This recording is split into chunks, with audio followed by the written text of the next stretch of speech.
Au Salvador le 18 novembre prochain, Diane Lair est déterminée à défendre avec brio les couleurs de la France au concours de Miss Univers. Malheureusement pour la reine de beauté, un terrible imprévu a mis à mal toute son organisation comme elle l'a récemment rapporté sur Instagram. Même dans la tourmente, l'ancienne collègue de Guillaume Janton garde le sourire. La nouvelle édition du concours Miss Univers approche à grands pas.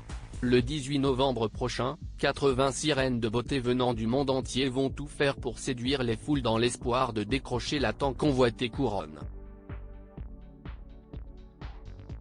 Et parmi elles, Diane Lair couronnée Miss France 2022 qui a un temps préféré se focaliser sur d'autres projets professionnels avant de se lancer dans l'aventure.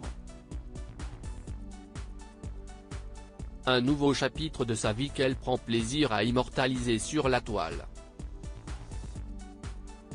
Cette semaine, l'ancienne acolyte de Guillaume Janton sur Europe 2 s'est d'ailleurs envolée pour le Salvador, pays où s'organise cette année la très célèbre élection.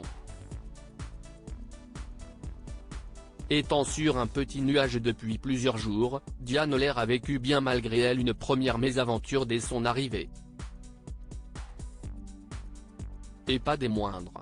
Ayant fait une escale à New York, celle qui sera épaulée par Arnaud Soldourdin, son directeur artistique, a déchanté en arrivant à San Salvador, la capitale du pays hôte, malgré l'accueil chaleureux des locaux. Et pour cause, la pétillante brune avait emporté avec elle pas moins de 8 bagages. Toutefois, une seule est arrivée à bon port. Mais si estime mal connaître Diane Lair qui a accepté la situation avec humour et philosophie. Si estime une fois arrivée dans son hôtel qu'elle a tout expliqué sur Instagram à sa fidèle communauté qui attendait d'avoir de ses nouvelles. Je dois vous dire quelque chose, si est une histoire amusante. En France, on m'appelle Miss Catastrophe, a indiqué en anglais l'ancienne protégée de Sylvie Tellier tout en arborant fièrement son écharpe officielle.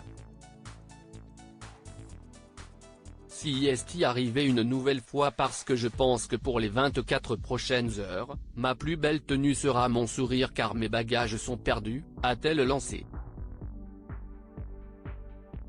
L'occasion pour elle d'en dire davantage qu'en ce rebondissement de dernière minute. Ils sont restés à Houston. Je dois attendre. Normalement, ils sont censés arriver ce soir, je l'espère mais si rien n'arrive, j'espère qu'ils aimeront mon sourire parce que je n'ai rien d'autre à mettre pour les prochains jours, a ainsi conclu la jeune femme qui reste optimiste en toutes circonstances. Nul doute qu'elle pourra compter sur quelques concurrentes bienveillantes pour lui prêter des affaires le temps qu'elle retrouve les siennes. Affaire à suivre.